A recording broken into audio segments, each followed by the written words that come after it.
Pakistan's human rights activists have raised concern over the rise in violence and discrimination against religious minorities in Pakistan. They try to draw the attention of global leaders on the grave issue at Geneva on the sidelines of the ongoing 31st session of the UN Human Rights Council. Religious minorities have been subject to various forms of religious persecution and oppression in Pakistan, say Pakistani human rights activists. Rubab Mehdi Rizvi, the chairperson of International Imam Hussain Council, says non-state actors are promoting hatred among all communities in Pakistan, including the Shias. She called for a strong judiciary with an independent investigation tribunal to keep a check on systematic persecution of religious minorities. From 2012 to 2015 alone, there have been 892 attacks on the Shias. Now, I'm not saying that 892 Shias have been killed. What I'm saying is there have been 892 attacks on Shias. So this cannot be called isolated one-off killings. This is what is happening is a systematic persecution. The ideology behind it all has to be seen.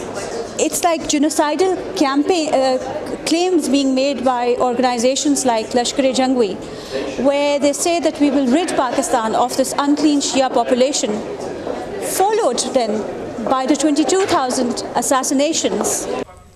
Concerns were also raised over the blasphemy law in Pakistan, which according to many is being misused to target the minorities.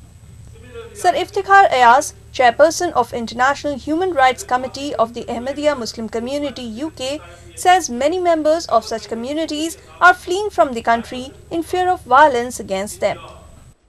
What was the sense in declaring faithful, loyal subjects of Pakistan who follow a different interpretation of Islam and they are Ahmadis? Why declare them non-Ahmadis, non-Muslims? As you know, Hindu temples have been burnt, and so many Hindus have been killed. And then you find the same with Shias, then you find the same with Christians and all those other communities. Now, why should this happen? The blasphemy law, which has death punishment, for people like Ahmadis. If an Ahmadi professes to be a Muslim, he could be prosecuted under the blasphemy laws. Oppressive environment in Pakistan has made it increasingly difficult for many religious communities to live safely and free from danger in places where they have often spent the majority of their lives.